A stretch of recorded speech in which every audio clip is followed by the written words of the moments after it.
something just got added to Pokemon Go that I really did not expect to happen. As you can see, we have a Zygarde Cell here, and I'm walking with my Zygarde, funnily enough. But if I click on it right now, it says a Zygarde Cell was sucked into the Zygarde Cube. But I'm already capped at 250, so clearly I wouldn't get that cell, right? Well, if we scroll down real quick, apparently we are going to be at 251 now. They just upped the limit. And how much, you might be asking? Well, I can just show you real quick if we just click up here. We gotta switch over to this way, because this tells you exactly what the items do, yada yada. But if we scroll down to the Zygarde Cube, there we go. An item in which Zygarde cells are gathered. You can use it to change Zygarde's form. It can hold up to 300 Zygarde cells. So, ladies and gentlemen, they have upped the limit. And I'm really happy about that because I never claimed these, so now I'm actually going to get these 10, so we might as well just claim them now while we have the opportunity to do so. So this will bring us up to 261 of them, but that is so freaking cool. I'm so glad they added that. And as you saw from the routes, you can still get them. I love the fact that they made the limit 300 now, because otherwise we just wouldn't have gotten those cells, especially if you've already gotten the 250 and you changed the Zygarde into its final form. Like, if you've done that, you couldn't pick up cells regardless. This was just kind of a waste. But now you can gather just a few more. I still have to get 39 of them to be at max, but it's cool that we can finally do this. I'm sure in the future they'll keep upping it and upping it, but for now I'm just glad that they made it more than 250. Now today was kind of just a chill rest day for me, but I still grinded quite a bit. And we got quite a few shinies. Here's every single one of them that we got today while I was just walking around and just enjoying my day. But not only that, ladies and gentlemen, we got something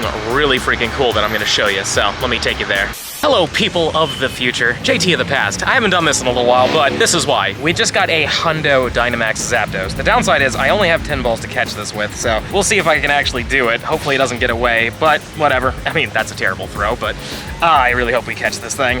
One. And no, yep, okay. This will be my second ever Hundo Dynamax / Gigantamax thing, so that's pretty cool, and there's an excellent. That's what we want. And we didn't get it on this one, but that was a 2-shake. That was good. Let's see if we can get it on the third throw, even though that was terrible. That was really, really bad. But please catch. 1, 2... Oh, don't do that to me. On the upside, at least these things don't attack. You know, if they attacked, this would be way worse. But thankfully they don't, so we can just hit it as many times as we need to. 1, no. 6 more chances. 6 more chances. And, oh, there we go. Excellent. Perfect, perfect. Glad with that. Hopefully it matters. 1. Come on, matter, please. 2.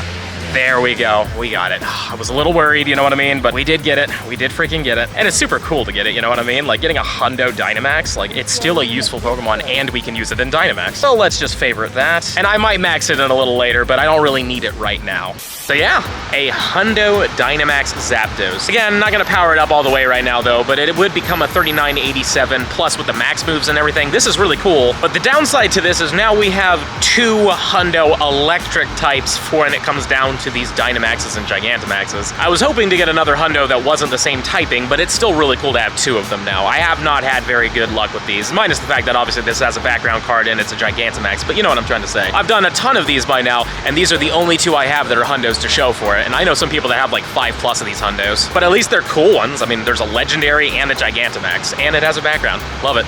And now that we've gone over all that stuff, let's just go over some news real quick. As you can see, February Community Day is going to be for Curablast and Shelmet. Personally, I think it makes sense because Unova is in February, so they're gonna have a Gen 5 Pokemon. I expected there to be a Gen 5 Pokemon, but I was not expecting these 2. And it is kind of cool for those that don't have it. Like, it is a fun Pokemon line. They both look good, but they're mostly PvP Pokemon. But this Community Day is gonna be on Sunday, February 9th, from 2 p.m. to 5 p.m. local time. Obviously, there's going to be increased chances of finding shiny Curablast and Shelmet in the wild, and these are going to be the featured attacks. Evolve a Curablast from the beginning of the event until February 16th at 10 p.m., so that's a long time. That's actually very surprising. An Escavalier will have the charge attack Razor Shell, which I believe is a water type move, so that's interesting, which would also be really useful against fire types. Escavalier is a bug and steel type, so fire is terrible, so if you can get a couple Razor Shells off, that actually could be amazing for it. And the best part about that move is it doesn't take a lot of energy as well to get that, so that's really cool. And if you evolve Shelmet into a Celigore, it's gonna know the charged attack Energy Ball, which, to be honest with you, a Celigore just really isn't that useful for anything. Escavalier's the thing you really want to focus on. Obviously, you want to complete the shiny families, yada yada, but if you're trying to find something that's like useful, from what I've been told, Escavalier is just the way to go. And you know, a Celigore is cool, just don't expect to use it too much. Obviously, there's gonna be a $2 research, which they did do better with Ralts, so I'm hopeful that they'll keep it like that. They're also gonna have the special backgrounds for this event. I'm assuming it's gonna be the Dual Destiny background background until we get a new season. That's when we're probably going to see a new background, but it's going to be the same one that we've had for Ralts and Sprigatito. The event bonuses: 3 times XP for catching Pokemon, 2 times candy for catching Pokemon, 2 times chance for trainers level 31 and up to receive XL candies for catching Pokemon. Lure modules activated during the event will last for 3 hours. Incense, excluding the daily adventure incense, activated during the event will last for 3 hours. Take a few snapshots during Community Day for a surprise. You'll either get some Cure Blasts or some Shelmets. I'm sure it's only going to be 5, but not 5 of each. I think it'll be 5 of them all in total. So you're going to get like maybe 3 Cure Blasts and 2 Shelmets, or maybe you'll get 5 Cure Blasts and no Shelmets. 1 additional special trade can be made for a maximum for 2 of the day, and trades will require 50% less Stardust. We're obviously going to have field research that will give you encounters, and that will also give you dust and Pokeballs and berries, I believe. There will be showcases for Cure Blast and Shelmet, and there's going to be more bundles in the shop that will give you things like Elite Charge TMs and Ultra Balls and such. And of course, we're gonna have stickers. But that's not all that we've got. We have a Hoopa Unbound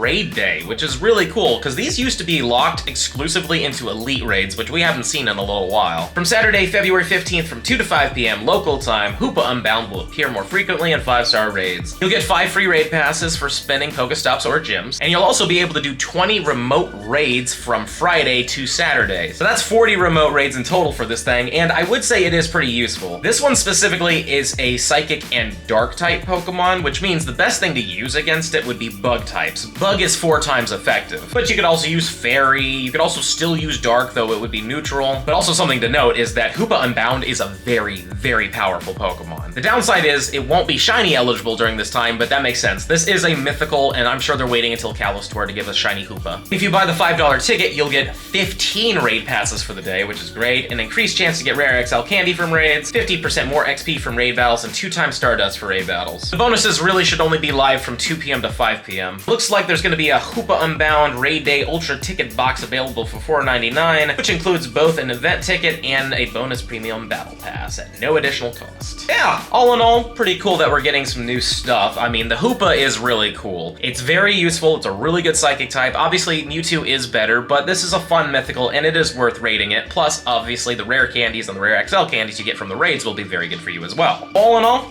pretty solid stuff. Also, just to show you, I do have quite a few Hoopas here, but you'll notice that I have this Hoopa right down here that is the confined form. But all these other Hoopas, these were from the Elite Raid days. And the cool thing about these is you can change their forms back to the confined form if you want, so this should still apply for this raid day as well, which is pretty darn cool. It only costs 10 candies and 2,000 dust, but there we go. We can make him Hoopa combined just to show you that we can do it. So bang, there we go, even though the animation's a little broken, but there it is. So yeah, I mean, it's something you can do if you really want to do it, but you're not really required to do it as well, because unfortunately this form really isn't that useful. As of right now, I was hoping they would give it its exclusive move of, I think this one has Hyperspace Hole, and then if we change the form back to the Unbound form, it gets Hyperspace Fury. It would have been a cool move to give it, but I guess they're waiting until maybe Kalos Tour to do so. But again, very powerful Psychic type Pokemon for sure, and it's a fun design. And I mean, it's a Jin, you know what I mean? Jin are pretty cool and interesting things, and I'm excited for the event. Smash that subscribe button if you enjoyed today's video, and let me know in the comments down below. How do you feel about the Zygarde Cell increase, the Community Day, and the Raid Day? Please let me know. And if you're really enjoying the content and you want to see even more of it, I highly suggest this video over here. But with that being said, I'll see you in the next one.